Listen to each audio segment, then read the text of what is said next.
محمد نصیر صاحب حافظ اللہ اور رانا کیسر صاحب حافظ اللہ، ان کی قیادت میں پنڈال میں داخل ہو چکا ہے۔ ہم آنے والے تمام اراکین کو دل کی اتھاہ گہرائیوں سے خوش آمدید کہتے ہیں۔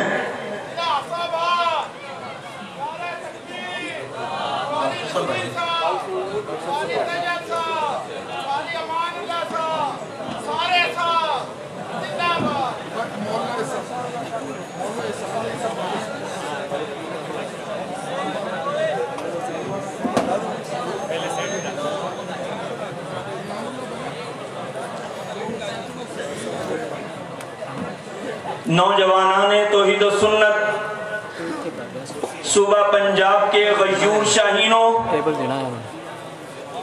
آج کا انشاءاللہ یہ تاریخی اجتماع عام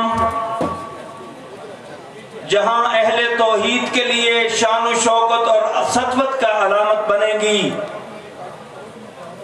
اسی طرح مشرقین اور مبتدعین کے لیے موت کا پیغام ہوگا۔ آپ کے سامنے بیان کے لیے دعوت خطاب دینا چاہتا ہوں۔ مسئلہ الہ کے عنوان پر بیان کرنے کے لیے حضرت مولانا احسان الہی صاحب جو میاں والی سے تشریف لائے ہیں، انتہائی خوبصورت انداز میں بیان فرماتے ہیں۔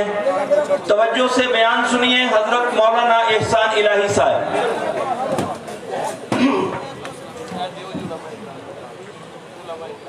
الحمدللہ رب العالمین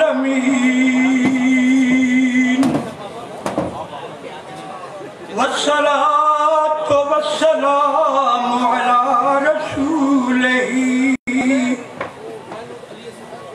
والصلاة والسلام على رسوله الكريم محمد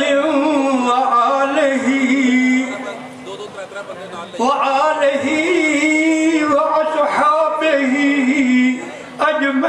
أجمعين۔ أما بعد فأعوذ بالله من الشيطان الرجيم، بسم الله الرحمن الرحيم۔ أم اتخذوا من دون الله شفعاء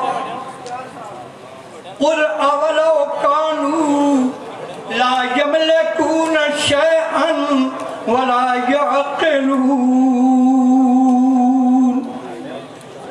قل لله الشفاعة جميعا له ملك السماوات والأرض ثم إليه ترجعون وإذا ذكر الله وحده اشمئزت قلوب الذين لا يؤمنون بالآخرة وإذا ذكر الذين من دونه إذا هم يستبشرون سبحان ربك رب العزة عما يصفون وسلام على المرسلين والحمد لله رب العالمين۔ محترم مکرم سامعین، سورۃ الزمر ہے، 24واں پارہ ہے، اور سورۃ الزمر کی چند آیات بجنات تلاوت کی گئیں۔ اللہ تعالیٰ سورۃ زمر میں الہ بمعنی معبود، الہ بمعنی معبود اس کو بیان فرما رہے ہیں۔ الہ کا ترجمہ معبود اتفاقی ترجمہ ہے، کوئی دنیا کا متنفس الہ کا ترجمہ معبود نہ مانتا ہو یا اس کو غلط کہتا ہو، دنیا میں کوئی ایسا ہمارے معلومات میں آئے گا۔ دو عنوانوں کے ساتھ مسئلہ الہ قرآن کی آیات میں بیان کیا گیا، جیسے کلمے میں پڑھتے ہیں ایک الہ کا عنوان ہے الہ، اور دوسرا اسی کا عنوان معبود۔ دونوں پر لا الہ الا اللہ کی قرآنی تفسیر کا دار و مدار ہے۔ تو سورۃ زمر میں الہ کے عنوان سے نہیں، معبود کے عنوان سے اللہ نے مسئلہ بیان فرمایا۔ کیوں؟ سورۃ زمر کی ابتدا میں ہے اس کا دعویٰ، فرمایا فَاعْبُدِ اللَّهَ مُخْلِصًا لَهُ الدِّينَ أَلَا لِلَّهِ الدِّينُ الْخَالِصُ وَالَّذِينَ اتَّخَذُوا مِن دُونِهِ أَوْلِيَاءَ مَا نَعْبُدُهُمْ إِلَّا لِيُقَرِّبُونَا إِلَى اللَّهِ زُلْفَىٰ۔ یہ عبادت کا مسئلہ درمیان میں مسئلہ ہے فَاعْبُدِ اللَّهَ مُخْلِصًا لَهُ الدِّينَ فَاعْبُدُوا مَا شِئْتُم مِّن دُونِهِ۔ اور آخر سورت میں ہے فرمایا فَاعْبُدُ اللَّهُ، فرمایا لَئِنْ أَشْرَكْتَ لَيَحْبَطَنَّ عَمَلُكَ وَلَتَكُونَنَّ مِنَ الْخَاسِرِينَ۔ اور آگے فرمایا فَاعْبُدِ اللَّهَ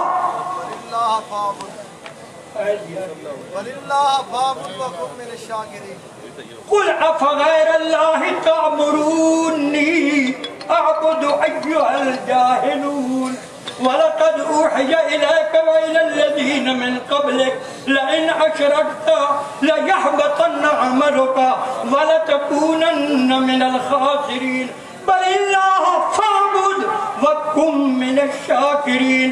تین مقامات میں عبادت کا عنوان سورۃ زمر میں مسئلہ الہ ہے، لیکن عنوان معبود کا ہے۔ اول میں، آخر میں، درمیان میں عبادت وحدہ اللہ کی کرنے پر زور دے رہا ہے قرآن۔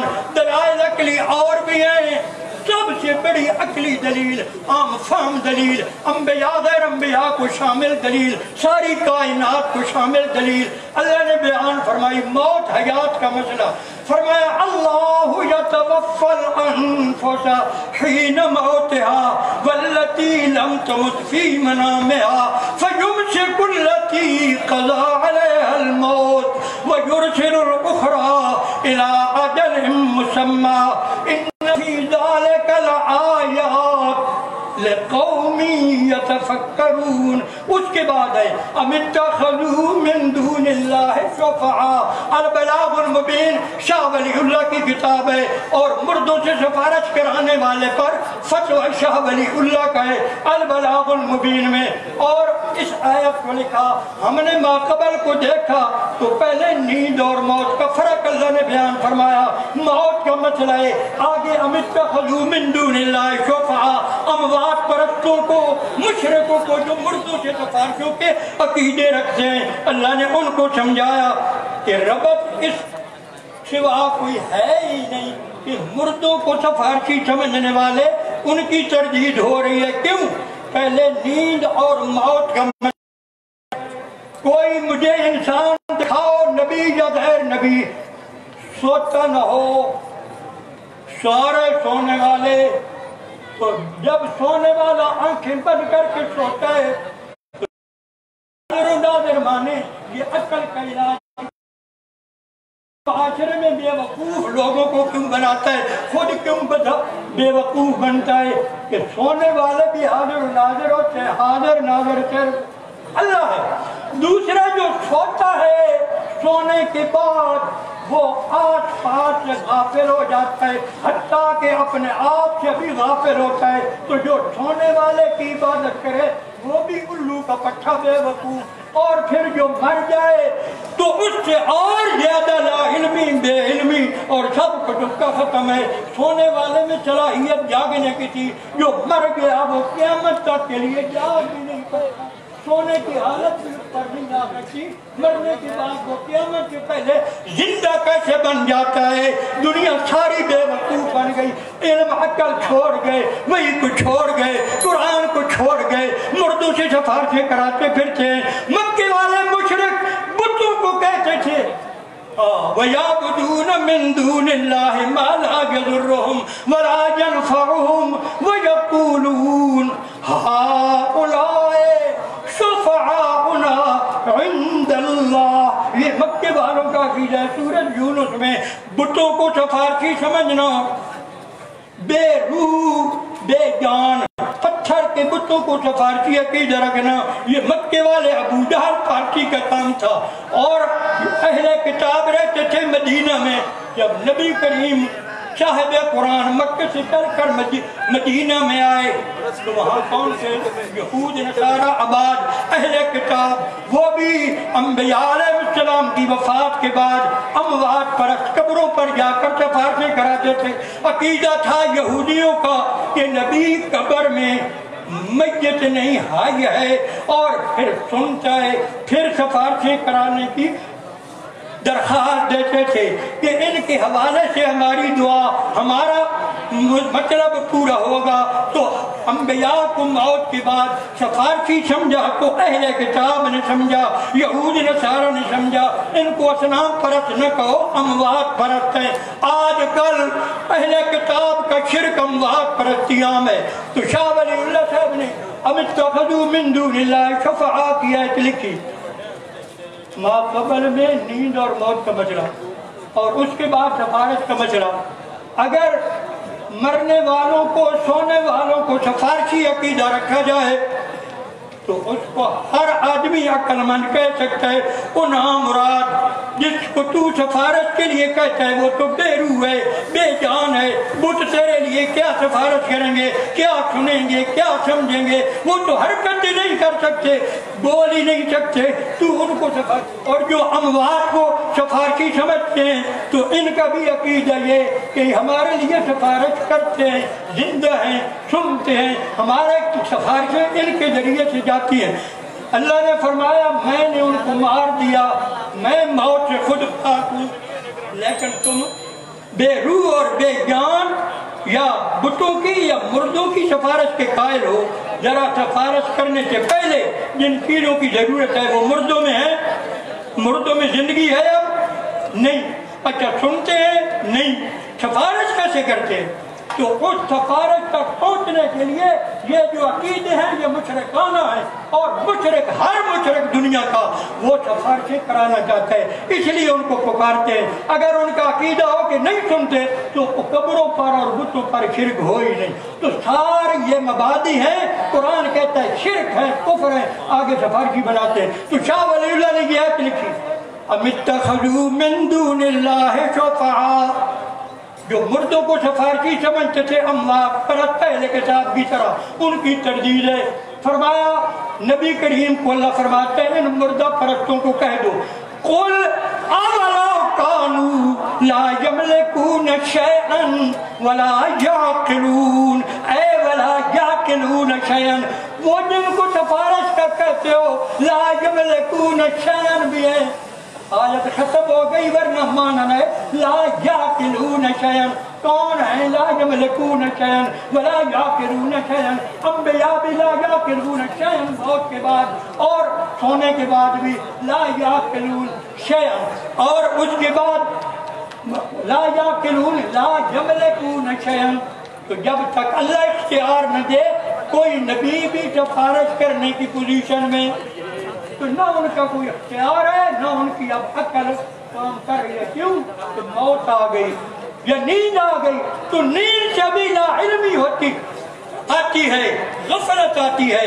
اللہ سونے سے پاک ہے، لا تأخذہ سنۃ ولا نوم، وہ تو سچا الہ ہوا. اور جن کو لوگ پکارتے پھرتے ہیں وہ سو جاتے ہیں، لیکن سونے والا بھی جاگ سکتا ہے. جب اور زیادہ ترقی ہوئی تو موت آ گئی، مر گیا ہمیشہ کے لیے، سب کچھ اس کے صفات یاد ختم ہو گئے. اچھا جی، تو پھر یہ یاد رکھیں اس موت اور نیند سے کوئی نبی مستثنا. تو جو کہے گا نا اس قانون موت اور نیند سے انبیاء کا استثناء کرے گا وہ قرآن کا منکر ہے، وہ قرآن کا کسی کو غلط فہمی نہ رہے، قرآن کا منکر ہے. اور جو غیر اللہ کو پکارتے ہیں ان کا عقیدہ سما بھی کفر ہے، ان کا عقیدہ حیات بھی کفر ہے، سفارش کرنے کا عقیدہ بھی کفر ہے.